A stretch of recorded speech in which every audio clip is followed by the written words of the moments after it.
Kedengaran suara saya, Pak? Mantap. Haleluya. Kedengaran? Shalom. Macam Shalom. bidadara. Shalom. Bidadara dalam nama Tuhan Yesus. Aduh, iya. Iya. Jadi mengikutinya perbincangan Paul Jang, sebenarnya saya sudah lama mengikuti channel ini ya. Saya mengikuti, bukan hanya channel ini sih, semua saya ikuti yang khusus untuk kita ya channel-channel agama Kristen lah. Ya, halo Pak, jelas suara saya? Mantap. Oke. Luar biasa. Jadi Macam Wahyu Jibril. Iya, jadi setelah adanya pergantian menteri di Indonesia, Menteri Agama, dengan hari ini dilantiknya juga Kapolri, saya melihat perkembangan itu ada. Jadi inilah saatnya harus menyuarakan kesulitan kami, khususnya saya di Cilegon.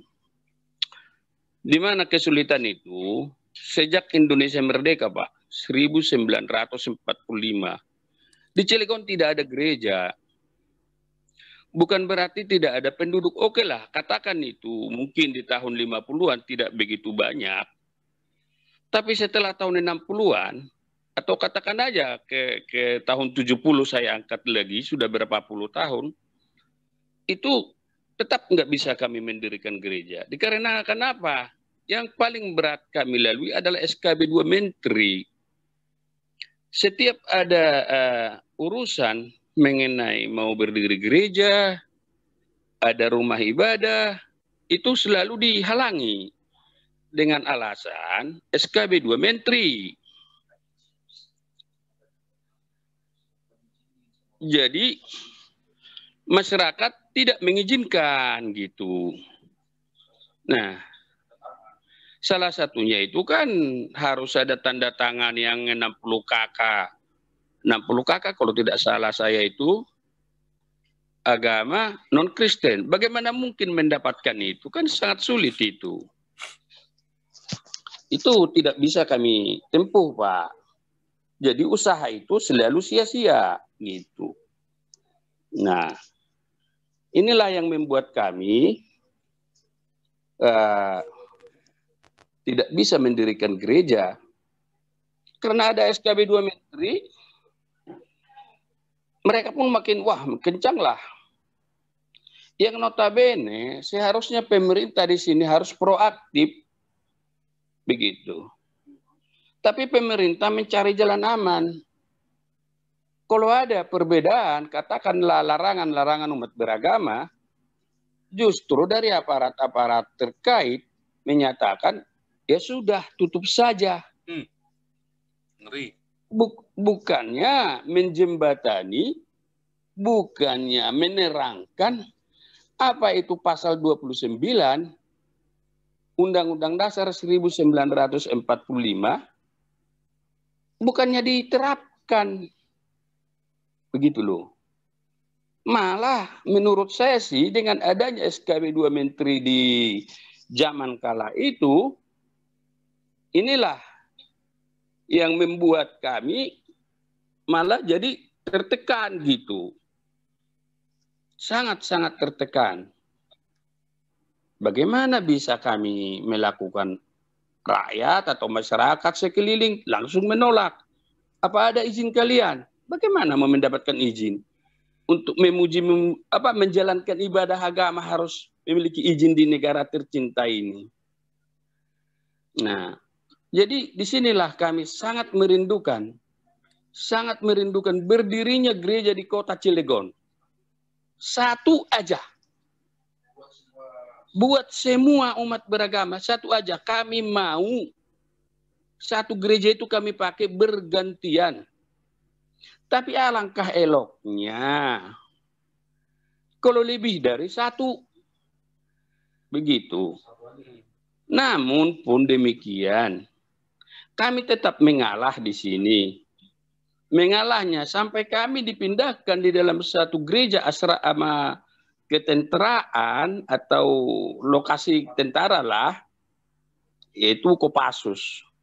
Satu gereja dari jam 6 pagi sampai jam 6 sore bergantian make. Make terus. Kami tidak tahu apa masalahnya. Masalahnya SKB 2 Menteri. Itu yang menekan. Sudah masyarakatnya seperti itu, datang lagi SKB 2 Menteri. Maka ini harapan kami bersuara supaya gereja berdiri di Indonesia, khususnya di Cilegon. Kami bersuara SKB 2 Menteri harus dicabut. Saya orang bodoh, tapi bisa menimbang. Kok peraturan di Indonesia tumpang tindih? Kok bisa pasang surut? Sudah diatur Undang-Undang Dasar Negara 1945 tentang keberagaman umat beragama dan kebebasan menjalankan ajaran agama masing-masing. Kok ada lagi peraturan yang baru dengan tujuan neko-neko? Tapi kenapa sampai peraturan ini ada? Ya, tentu karena mereka yang lebih mayoritas. Tidak berpikir dengan minoritas. Nah, disinilah yang sangat menyakitkan hati kami di sini. Satu aja gereja. Satu aja, mudah-mudahan pada Bapak Menteri Agama sekarang mendengarkan permohonan kami dari bawah khususnya ini, supaya SKB 2 Menteri sesegera mungkin dicabut. Nah, kira-kira begitu Pak. Ada yang perlu ditanya lagi?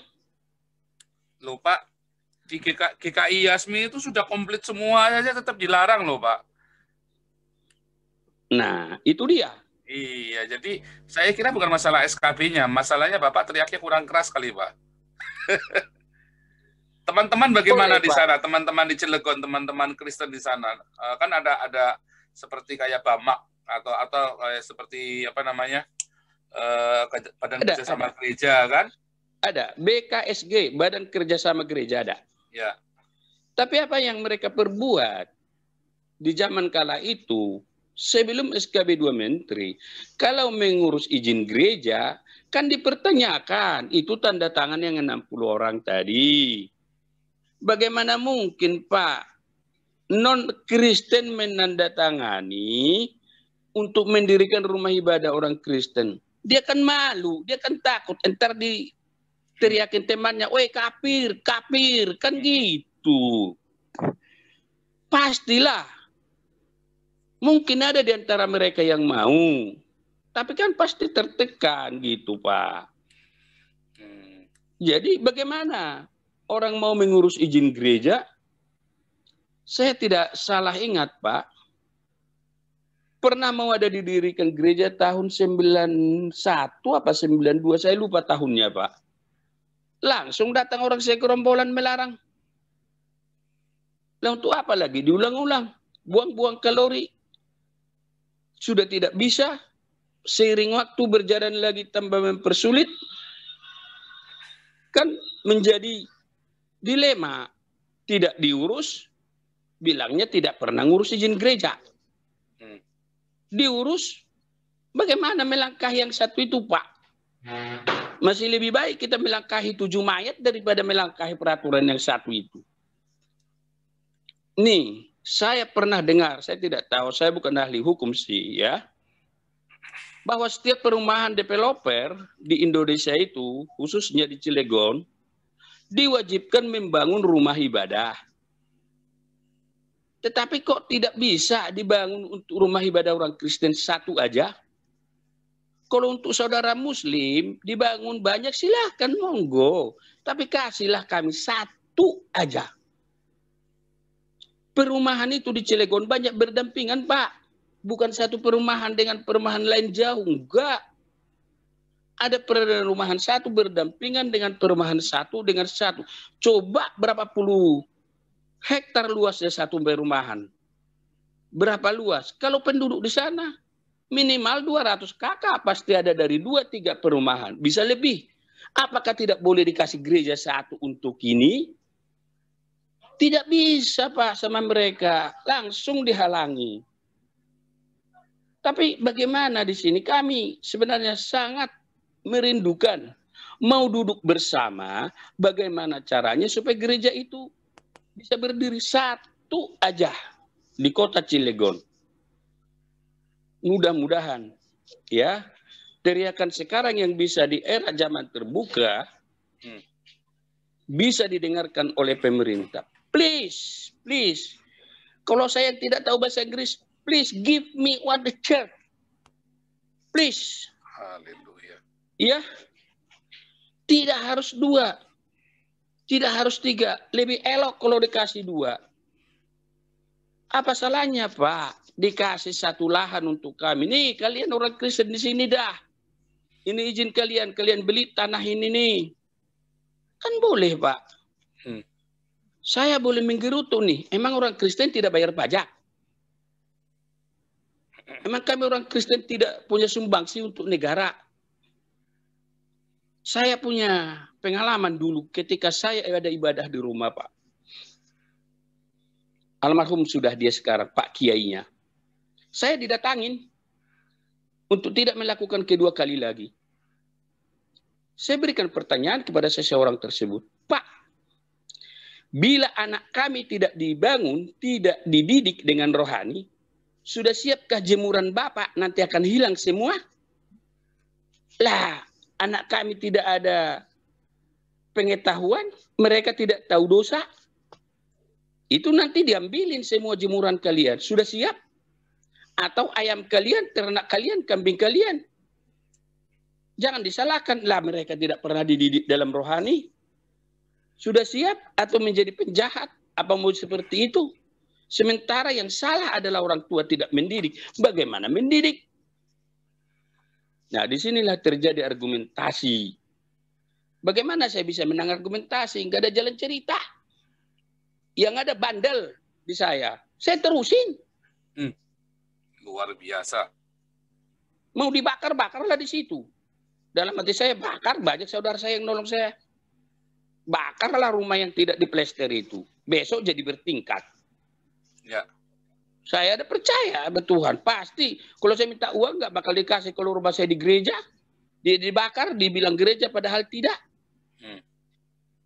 Saya percaya dengan tangan Tuhan akan membuka hati orang. Saya bandel terus. Artinya, yang ngomong itu bukan dari tetangga, Pak. Bukan. Tetangga saya baik-baik semua, nggak pernah ada rasa keberatan. Enggak. Itu dari jauh. Dari jauh. Jadi biasanya, orang yang melarang rumah ibadah atau melakukan ibadah itu dari tempat jauh. Yang paling menyedihkan, Pak, ya, kami beribadah di hotel-hotel, Pak, dari hotel satu ke hotel satu itu bertahun-tahun, Pak. Pindah-pindah hotel setiap hari Minggu, pindah hotel setiap hari Minggu. Toh juga masyarakat dan tokoh-tokoh masyarakat melarang kami beribadah di hotel itu dengan alasan itu bukan tempat ibadah. Alasan macam-macam lah, saya nggak bisa sebutin satu persatu di sini. Namun, coba kita pikir, Pak, ini bukan rahasia pribadi, rahasia umum. Hotel itu apa sih? Saya tidak menjelekkan hotel ya. Kalau dipakai untuk kebenaran ya. Terus terang itu maksiat loh. Masuk malam, keluar pagi, masuk malam, keluar pagi. Banyak seperti itu. Banyak hal-hal yang tidak benar di situ. Kenapa tidak digeruduk?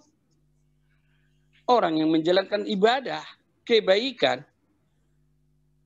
Agama Kristen adalah agama kasih. Agama Muslim adalah agama damai. Kok damai tidak disatukan dengan kasih? Begitu loh. Sebagian para oknum-oknum. Nah, andaikan itu digabung, mungkin damai. Tapi mereka tidak. Kenapa kami yang berpindah-pindah di hotel dilarang? Itu bukan gereja. Wah, yang anehnya, Pak. Itu ya, di sepanjang Pantai Anyer lah. Itu sudah masuk Kabupaten Serang. Yang anehnya ikut juga Pak polisinya memberhentikan. Sudahlah. Daripada ribut, cari tempat lain lagi. Akhirnya kami tidak bisa, tidak ada. Kan sangat mengerikan, miris kan, Pak? Kami minta satu gereja, miris. Jadi harapan saya suarakan ini. Mari berdoa semua umat Kristen. Supaya gereja bisa terbuka. Gereja bisa dibangun dimanapun berada. Khususnya di kota Cilegon. Sangat miris kami, Pak. Tidak bisa beribadah. Dan di zaman kala itu, ya, katakanlah 10 tahun yang lalu, kalau ibadah di rumah berdoa, Pak, nyanyi itu enggak nyanyi, nyanyi dalam hati. Karena takut digeruduk. Hanya waktu khotbah aja yang kedengaran suara. Bagaimana masyarakat umum tahu itu? Kejadian seperti itu kamilah yang tahu. Itu kami mohon satu gereja, one untuk Cilegon. Begitu, Pak. Nah, bagaimana? Terima kasih, Pak. Pak Japanus Yanipar ini dari gereja apa, Pak? Bethel, Indonesia. Gereja Bethel sebagai gembalanya juga? Bukan, saya jemaat. Wah, gembalanya malah nggak berani teriak, Pak. Gembalanya bukan tidak teriak, Pak. Kalau dia masih berkeras di zaman kala itu sebelum menteri ini, ya, sebelum pergantian Bapak Menteri Yakut sekarang, waktu dipanggil polisi kan dia yang diseret keluar, Pak. Dia yang dipanggil untuk memberhentikan. Dipanggil keamanannya. Karena masa sudah banyak di mana-mana. Dan pernah, waktu itu saya tidak ada di sana, digeruduk juga. Bagaimana teriaknya, Pak? Didengarin pun tidak di zaman kala itu. Larang mereka tahu kok, kenapa harus teriak? Teriaknya kemana, Pak? Sama aja teriak dalam tembok. Karena ya pemerintahnya ikut gitu loh. Pemerintahnya ikut, kan gitu. Nah, dengan adanya pemerintahan Bapak Presiden sekarang, dengan menteri-menteri terkait, ya mudah-mudahan bisa dengan menyuarakan seperti ini langsung ada menjadi pembuka kunci. Pembuka kunci. Kalau memang benar-benar mau menjalankan Pancasila, ya seperti itu. Saya tidak tahu alasan apa tidak bisa di Cilegon. Kalau dikatakan di Cilegon tidak boleh gereja, alasannya apa? Alasan begini-begini, itu kan di zaman Belanda. Sekarang kan sudah zamannya merdeka. Kenapa lagi ada alasan yang dibuat-buat? Kan begitu, Pak. Di Cilegon ini kan Banten ya, Pak, wilayah Banten ya, Pak. Betul. Ada nggak orang Banten yang Kristen, Pak? Pak, jangan dibuka. Jangan ya, dibuka. Hanya maksudnya apakah ada, kan nggak usah sebut nama, kamunya ada nggak kenyataannya orang Banten yang Kristen? Ada. Nah, setelah dibaptis. Iya dong, iya. Artinya undercover semua dong ya, undercover semua sekarang ini kondisinya toh, karena ketakutan. Nah, itu dia. Nah, sekarang gereja-gereja lain bagaimana, Pak? Apakah bersatu padu dengan gereja Bapak atau makanya ini lagi-lagi wajah-wajah Batak lagi nih yang keluar nih, yang berani teriak cuma orang Batak doang nih. Aduh, yang lain mana semua ini. Pak Paul. Lah, siap Pak Hotman. Ya. Nah, itu mau tanya itu respon sinode gimana gitu. Iya, itu jangan sinodenya jangan mau beli jet pribadi malah yang di Banten malah diem-diem aja nih. Begini. Lalu dengan Bapak siapa tadi? Pak Hotman. Pak Hotman. Oke. Tapi itu puluh. Shalom Pak Hotman. Shalom Pak Hotman. Iya, Pak. Shalom, Pak. Jadi kalau kita berbicara dengan kesinode, mereka juga bisa berbuat apa, Pak? Kecuali kami ada lahan, kami ada bisa membangun gereja, tapi mereka tidak mau membantu dana, baru kita boleh menggerutu. Ini bukan. Bersuara, Kalaupun Pak. Mereka bersuara, tapi karena kekekangan di zaman kala itu, mereka juga tidak mampu. Karena yang nggak mau, Pak. Nggak mampu. Karena Kenapa saya katakan tidak mampu? Bukan gereja Betel aja yang begitu, Pak. Begitu banyaknya organisasi. Ya? Saya pendeta Betel juga, Pak. Jadi tahu. Iya. Oke, baik. Terima kasih, Pak. Maksudnya saya begini, Pak. Kita bukan Betel aja yang tertekan. Dari semua gereja, baik HKBP juga iya. Mereka juga saat mendirikan gereja didorong dalam arti tidak diperbolehkan. Dan gereja-gereja lain, Pak, GKI juga begitu. Saya yakin, andai kata bisa dibangun satu gereja di sini, kami akan bersinergi untuk membangun gereja semua. Semua orang Kristen di sini. Karena sudah rindu dan haus, Pak. Minta satu gereja. Nah, di zaman kala itu ada desas-desus. Mau dibikin wisata rohani. Di sana akan diberikan gereja, masjid, kelenteng, ya semua agama. Nyatanya tidak ada realisasi. Hanya angin bertiup di pantai. Begitu. Jadi, sekuat apapun berteriak, kalau pemerintahnya tidak berdiri di tengah, tidak ada keadilan, tetap sia-sia, Pak. Tetap sia-sia. Ya kalau masyarakat nggak usah dibohongi lah, nggak usah dialasankan itu. Masyarakat maunya seperti itu. Apa turut masyarakat? Apa turut undang-undang? Begitu. Nah, jadi nih satu contoh, saya pernah berbicara di kantor polisi seperti ini. Kenapa bisa terjadi berantem di tempat minum-minum itu? Saya bilang. Kalian tidak mau tangkap itu orang yang jual minum-minuman di situ. Banyak KP-KP liar di situ, saya gituin. Sama penyidik aku langsung bicara. Kalau gereja di Cilegon di sini digerubuk dan tidak diperbolehkan masyarakat malah. KP-KP kok diperbolehkan masyarakat? KP resmi, KP tidak resmi banyak di Cilegon, Pak. Banyak. Pertanyaan apa? Kota Cilegon agama. Kok Kota Cilegon agama memperbolehkan itu diskotik, bar? Kan begitu. Kalau kota agama, kenapa banyak begitu besarnya narkoba di Cilegon? Banyak. Dari mana saya tahu? Banyaknya tiap hari berita tertangkap. Banyak. Sampai bisa narkoba turun 1 ton. Itu sekitar jarak 20 km dari rumah saya pelabuhannya itu. Kenapa? Dilihatlah bagaimana tokoh-tokoh agama, tokoh-tokoh adat di sini kok bisa itu lolos?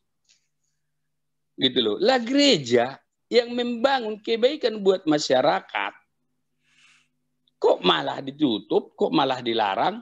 Bukannya harus bersinergitas? Yuk bersama-sama melawan kemaksiatan, yuk bersama-sama melawan barang haram. Kan begitu, Pak. Tapi saya tidak tahu apa yang terjadi. Gak usah jauh-jauh dah. Kalau bukan pandemi corona, mana bisa, Pak, membuat Natal umum aja harus, aduh susahnya nggak tahu lah. Ya harus tergantung daripada pimpinan teratas keamanannya lah. Biar dikasih terkadang bisa tahun ini bisa, tahun depan bisa. Giliran tahun berikutnya sudah ganti pemimpin, tidak bisa lagi. Kan aku bilang bukan aneh, Pak. Bukan aneh. Tergantung pemimpinnya, Pak. Jadi harapan saya itulah supaya semua mendengar, baik dalam negeri, luar negeri, dimanapun berada. Di Indonesia ini, SKB 2 Menteri tolong dicabut, kembalikan kepada Undang-Undang Dasar pasal 29. Itu.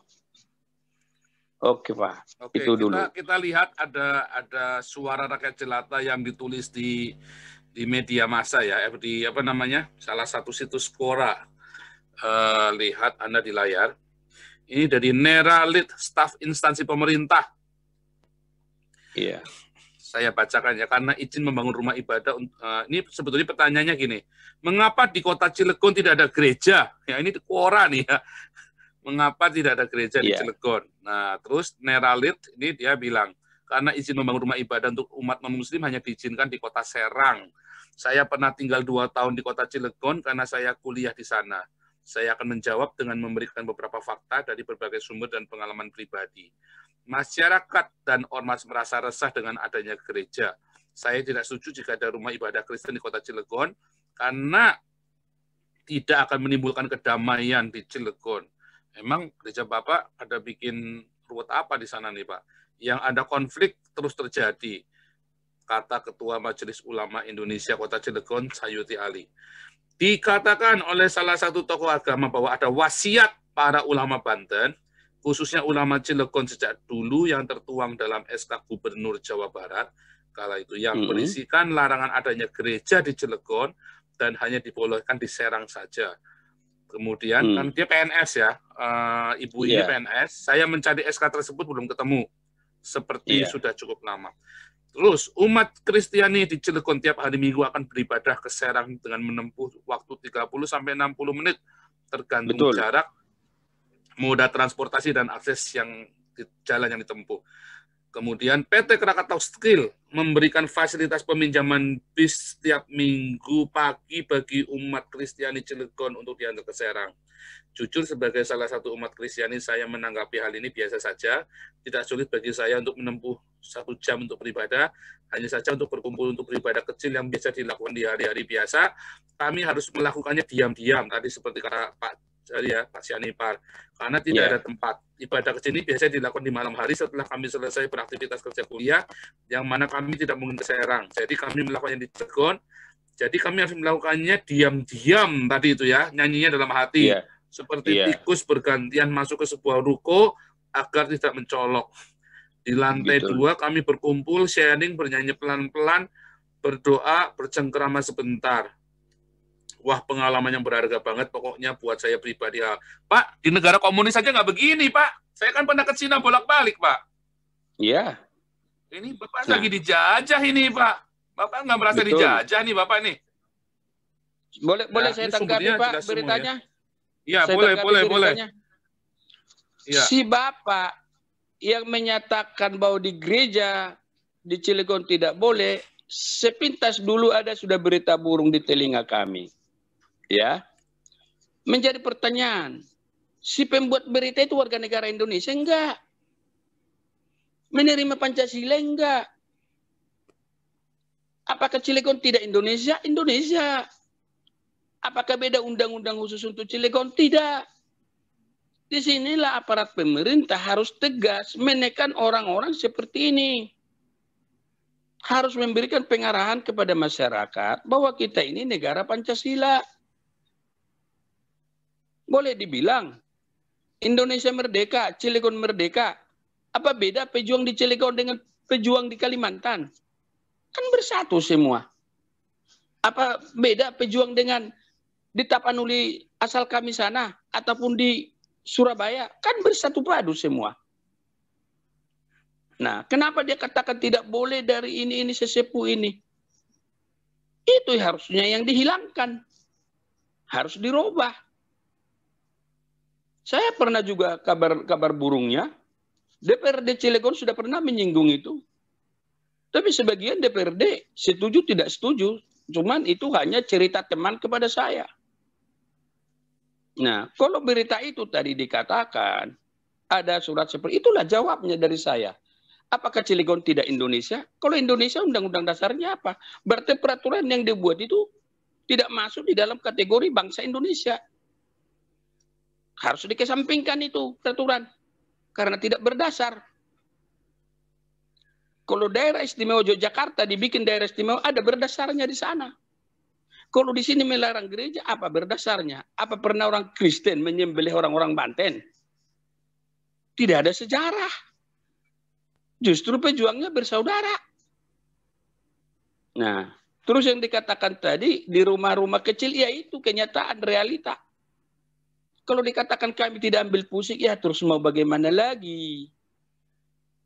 Karena sudah tidak bisa berbuat apa-apa, ya pasrah.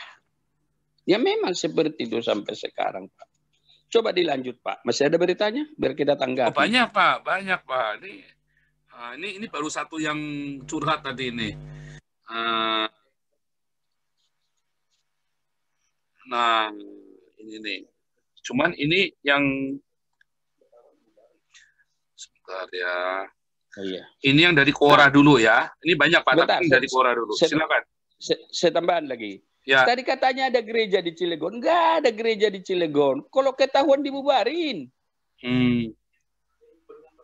Ruko Pak. Ada ruko katanya ya. Tadi ada ruko yang coba ruko itu. Gitu ya. Coba ruko itu ketahuan. Dibubarin. Makanya benar yang dibilang itu keluar masuk satu-satu biar enggak ketara. Bener. Nggak bisa ada dibikin di sini gereja. Di mana ada gereja di sini? Ini ada yang bilang bekas sekolah Mardiwana. Iya. Itu katanya dipakai gereja, betul. Digusur. Oh. Digusur. Nggak boleh. Tahun lalu juga ada gereja yang digusur. Bahkan acara bukan gereja, acara Hari Abu ya, Katolik itu. Ya. Digeruduk. Alasannya apa, Pak? Alasannya apa waktu digeruduknya itu? Itu dia tadi. Tidak boleh ada kegiatan apapun Kristen di Cilegon. Dan berita itu tersiar waktu itu saya baca di koran. Bahkan Krakatau Steel pun tidak diterima sesepuh Banten katanya waktu itu. Namun diperbolehkan PT Krakatau Steel berdiri tahun 60-an apa 70-an ya. Jika tidak melakukan kegiatan keagamaan. Yang dimaksud tadi itu Krakatau Steel memberikan fasilitas mengangkut kecil. Itu yang saya bilang tadi, kita mengalah. Berapa orang? Mobil cuma 120 orang. Yang diangkut berapa ribu? Memang kira-kira ada berapa banyak orang Kristen di Cilegon, Pak? Khusus kota Cilegon, Bang, lebih 1.000, Pak. Aduh. Orang ya, orang. Saya katakan orang, bukan kepala keluarga, orang. Ya, ya. Karena banyak pekerja yang lajang, gitu. Oh, ya, ya. Terus, kalau di penjara Cilegon ada kerohanian Kristen nggak, Pak? Ada. Masih boleh ya kalau di penjara ya? Justru itu saya salut. Waktu saya melayani di penjara sebelum corona, justru di penjara kok bisa dibangun gereja. Nah. Walaupun modelnya kecil. Walaupun modelnya kecil ya. Tapi kan itu untuk orang yang terpenjara. Waktu itu saya pernah ke sana melayani 2 kali. Dari gereja Betel bersama rekanlah dari gereja. Saya ikut di sana memberikan pengarahan. Ada. Itu. Dan kolam baptisnya ada, Pak. Banyak orang yang terpenjara minta dibaptis waktu itu. Nah ini menjadi terbalik. Jadi membuat gereja itu seakan sembunyi-sembunyi. Kalau yang resmi di kota nggak ada, Pak. Makanya saya minta tadi, dikasihlah di perumahan. Di perumahan mana nih? Banyak di sini, puluhan perumahan. Bapak pernah coba, teman-teman coba tulis surat ke dunia internasional nggak? Seperti ke Open Doors atau ke, ke hak asasi manusia, ke Komnas HAM Internasional. Pernah nggak, Pak? Karena hak beribadah itu adalah hak asas tuh, Pak. Dan itu dilindungi oleh dunia internasional. Jadi kalau Indonesia sampai melakukan itu, kalau dunia internasional tahu, itu pasti akan diintervensi, Pak. Jadi masuk dalam rahana seperti itu, Pak. Terus terang, saya tidak ada sekolah. Saya tidak mengetahui hal seperti itu. Dan tidak tahu pintunya dari mana. Hanya di zaman era keterbukaan seperti ini, saya ada pintu masuk, bisa menyuarakan mulai sekarang. Karena saya juga sudah beberapa kali saya suarakan, tapi untuk mencuat ke permukaan baru hari ini, Pak. Begitu. Jadi akses seperti yang Bapak bilang itu, ya bantulah kami. Dari mana pintu masuknya? Kalau boleh ada dokumentasi dan semua surat menyuratnya itu, Pak, dikumpulkan, terus di-email ke saya tembuskan ke Open Doors dan ke Komnas HAM di Jerman dan di Belanda, Pak. Saya Jadi, sangat sulit. Saya sangat sulit. Dikumpulkan dengan teman-teman yang lain. Jadi teman-teman semua dari semua gereja-gereja itu, kita suarakan sekeras mungkin. Karena sekarang ini adalah era yang bagus sekali, karena kebetulan presidennya nasionalis. Tapi kalau kita diam saja, Jokowi juga, saya yakin nggak bisa apa-apa kalau Bapak cuma diam aja. Tadi kemarin, dari Amnesty International Perancis kan sempat jadi tamu kita di sini. Dia bilang, lah kalau kalian aja diem aja, gimana kita mau bantu? Kalian yang mau dibantu aja diem, gitu Pak Paul. Coba diulang tadi apa yang harus kami kumpulkan. Ini saya bersama anak saya. Dokumentasi surat menyurat dengan aparat, termasuk yang ada di media massa, juga termasuk foto-foto waktu terjadi penggerebekan, diseret tadi Bapak bilang tadi ya. Kalau ada yang seperti itu, ya tindakan-tindakan kekerasan, itu dikumpulkan sebanyak mungkin dokumen-dokumen itu, kemudian di email atau kirim ke alamat saya. Nanti saya kirim alamat saya, Pak. Nah, nanti kan kita sudah punya WhatsApp-nya. Nah, nanti saya sudah join. Teriakan bersama teman-teman. Kan di sini ada yang dari Jerman, ada yang dari Belanda, ada yang dari Prancis, kumpul semua Pak kita, Pak. Ada yang dari Amerika kumpul. Nah, kita teriakan sekeras-kerasnya masalah Cilegon ini. Nah, nanti jangan-jangan Cilegon ini akan menjadi bola salju, Pak, ke seluruh daerah yang lain. Karena bagus sekali, momentumnya adalah tidak ada satupun gereja di Cilegon. Ini adalah bentuk penjajahan, Pak. Inilah kolonialisme yang beneran ini, penjajahan ini, Pak. Masalah bukti data. Bukan masalah, kita Kristen tidak perlu ke gereja. Bukan. Masalahnya adalah hak setiap orang, hak seluruh umat manusia untuk beribadah dengan caranya dia selama tidak merugikan orang lain. Masalahnya nih, merugikan orang lain itu misalnya, mau ibadah kok kudu motong orang dulu. Nah, itu namanya merugikan orang lain. Mau ibadah harus motong anjing, ya kan, sebagai persembahan taruh di mezbah. Nah, itu namanya merugikan, Pak. Tapi ini kan Bapak kan ibadah tidak ada yang dirugikan, ya kan? Nah, tetapi hanya menyakiti perasaan mereka karena mereka memang biadab, kan begitu kan? Kalau saya emang enggak. Nah, hal ini dikumpulkan semua dokumentasinya, foto-foto waktu terjadi penggerebekan, massa yang berkumpul, terus dikasih cerita, Pak. Nah, nanti itu dikirim, kalau misalnya itu bisa dalam bentuk kopi, di foto, di scan, nah kirimnya lebih enak, kirimnya PDF ke saya, di email saja. Tapi kalau misalnya itu dalam berupa ada barang-barang bukti lain, Bapak kirim paket, kirim pos ke saya.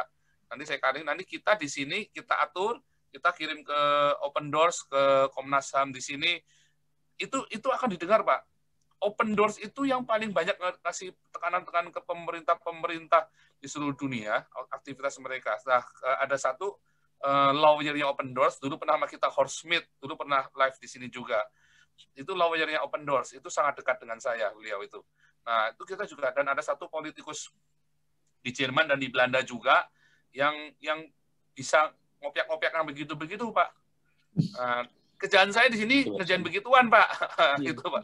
Nah, jadi itu bisa, Pak. Cilegon ini jadikan momentum, Pak, supaya pemerintah punya alasan untuk menasionalisasi Indonesia. Buset, menasionalisasi dulu belum nasional soalnya, Pak. Dulu masih khilafah. Nah, ini sekarang adalah kesempatan Jokowi untuk bisa menasionalisasi dengan jeritan kalian. Jadi gini, Pak Pendeta, Pak Paul Zhang. Ya. Saya anaknya Pak Jepanus. Ya, siap. Mas saya mengikuti Pak Paul Zhang juga, saya tahu Pak Paul Zhang. Saya tahu. Jadi begini, Pak. Pertama mengenai masalah dokumentasi ya. Kalau dokumentasi itu dulu pernah masuk, Pak, di berita. Beritanya itu kayak berita lokal, tapi dia medianya Facebook, Pak. Itu orang Indonesia, itu orang Cilegon tahu, Pak, kabarnya. Itu ada gambarnya. Jadi ada kayak orang beribadah, terus digeruduk. Akhirnya dibubarkan. Itu ada fotonya, Pak, sebenarnya. Orang Cilegon tahu semua. Tapi ini nggak nyampe ke atas beritanya. Tidak ada yang berani memblow up ke atas. Nah, jadi ketika mereka dibubarkan, mereka selalu bilang gini, Pak, mana izin kalian beribadah? Karena kan kalau di SKB 2 Menteri itu kan salah satunya harus ada izin, Pak. Izin mendirikan bangunan, nah terus izin mendirikan tempat ibadah. Nah, kita untuk mendapatkan izin ini, Pak, nanti yang dipersulit. Seperti itu, Pak. Nah, jadi kalau dokumen itu, orang Cilegon saya rasa tahu, Pak. Itu pernah masuk di media, kalau di Facebook ada namanya BCO. Ada namanya BCO, Pak. Jadi Cilegon Online itu ada kok Pak di Facebook itu kabarnya bahwa kayak gerejanya itu kayak ilegal gitu, nggak ada izinnya, alasannya seperti itu Pak. Itu pasti. Ya, sedangkan kita mau ngurus dulu itu sudah pernah Pak, ada di sini orang-orang yang menurut kita berpendidikan lah, berkompeten di situ, sudah berusaha untuk ngurus berdirinya satu gereja, tapi tetap selalu masalahnya itu karena sudah ada perjanjian sesepuh Pak. Jadi ada 2 pilihan, mau berdiri Krakatau Steel atau gereja. Katanya seperti itu. Kalau PT Krakatau Steel mau berdiri, tapi gereja nggak boleh ada di kota Cilegon. Nah, seperti itu Pak. Nah, jadi saya rasa ini kurang tepat untuk saat sekarang ini korelasinya antara PT Krakatau Steel dengan adanya gereja di Cilegon. Nah, kalau ada orang yang komentar, saya sempat baca sih di komentar Pavel 88 tuh ada yang bilang, bukannya ada gereja ya Protestan di Cilegon. Tidak ada Pak. Yang ada itu mereka sembunyi-sembunyi, hanya tinggal nunggu bom waktu, pasti ketahuan lagi, pindah tempat lagi. Gitu Pak. Nah, harusnya kayak tadi, kayak Bapak tadi kan bilang sih Pak Sianipar bilang, biar dia sampai dibakar, begitu kan. Nah, itu bagus tuh difoto, sekalian di blow up sekalian, kalau ada begitu tuh. Nah, itu yang begitu-begitu tuh malah akan lebih, harusnya butuh cuman keberanian doang, ya tentu berhati-hati. Nah, begitu itu terblow up, itu dunia internasional dengar, itu nanti bisa ada 5 gereja di Cilegon itu Pak. Ya, jadi maksud saya begini Pak. Maksud saya itu begini, dengan kitanya ada media ini, kalau bisa diangkat ke atas, ini kan lebih baik ya. Kalau untuk saat ini, kalau sampai untuk ke tahap pembakaran sih belum. Itu dulu. Itu waktu pernah ada pembakaran. Dulu itu mengarah ke sana pernah Pak, dulu ya. Karena langsung. Sebentar, saya pengen tahu orang Islam di Cilegon ini profilnya apa tuh Pak? Maksudnya organisasinya apa, FPI atau HTI atau apa Pak? Kalau di sini campur sih Pak, Muhammadiyah ada, Nahdlatul Ulama ada. Tapi kalau NU kan moderat Pak, NU-nya nggak bikin apa-apa di sana, nggak belain. Banser kan ada di sana, nggak ikut jaga di Bansernya. Kayaknya kalau Banser kan terkenal suka jagain kan, suka jagain gereja kan Banser. Nah Banser kemana aja Pak? Tapi kayaknya di sini Banser belum ada deh Pak, saya belum pernah dengar ada Banser di Cilegon, belum. Tapi kalau FPI di sini banyak basisnya, gitu Pak. Jadi sebenarnya kita itu butuh satu media yang bisa nge-blow up ke atas, gitu Pak ya. Dan kita itu butuh dukungan kuat Pak. Kadang-kadang kita ini agak takut. Kenapa? Karena kita nggak punya dorongan di belakang siapa nih yang bisa membantu kita. Kalau kita nanti harus berhadapan dengan hukum, dengan polisi, terus ada yang nanya-nanyain surat izinnya. Loh bagaimana kita mau bikin gereja ditanyain surat izin? Sedangkan surat izin itu pun kadang-kadang kita harus izin sama isinya, harus izin sama penduduk. Nanti dibikinlah standar, misalnya entah 60 orang, entah 100 orang, kayak gitu. Nah itu bagaimana kita dapetin itu? Nggak bisa, mereka nggak akan ada yang mau ngasih Pak. Seperti itu. Gimana mau ngasih nanti dibilang jadi kafir. Iya. Nah jadi makanya sih kalau warga Cilegon, ketika ada satu gereja aja, kita nggak minta 2, nggak minta 3, satu aja gereja, kita bisa gantian sama sinode lain. Karena kadang-kadang mereka itu alasannya aneh Pak. Saya pernah ngobrol, mereka bilang gini, kami itu mau mempersatukan orang Kristen, jadi orang Kristen itu diserang aja ibadahnya, biar nggak usah tercerai-berai katanya. Karena kan kalian tuh gerejanya macem-macem, ada katanya HKBP, ada katanya Bethel. Saya bilang nggak perlu seperti itu. Kalau mau dirikan satu gereja, itu akan terserah kami mau makainya bagaimana. Yang jelas itu akan dipakai bersama dengan gereja lain bergantian. Hanya itu aja, satu saja gereja. Karena mereka tuh selalu alasan katanya supaya orang Kristen tidak tercerai-berai. Saya bilang, kamu nggak tahu di dalam kekristenan itu ada yang namanya sinode. Kami Kristennya sama. Saya nggak pernah bilang Pak Kristen itu ada Pantekosta, ada Protestan. Saya nggak sampai ke situ karena itu nanti nggak akan jadi ini, mereka nggak akan ngerti pemahamannya. Mereka akan bilang berarti Kristen tuh beda-beda dong. Berarti Kristen tuh terpecah-pecah. Makanya saya tidak mengarahkan ke situ. Saya bilang pokoknya kasih satu gereja, kita bisa pakai bersama di situ. Kalian nggak perlu mencampuri terlalu dalam ke dunia kekristenan. Mengenai di Kristenan itu ada aliran Pantekosta, ada aliran Protestan, ada Calvinis. Kalian nggak perlu nyampe situ. Saya bilang pokoknya kalau ada berdiri satu gereja, kami akan pakai bergantian seperti itu Pak. Nah kadang-kadang alasannya ini juga nggak masuk akal, dan yang paling buat mereka nggak bisa mengizinkan gereja hanya satu, itu katanya sudah perjanjian sesepuh Cilegon seperti itu Pak.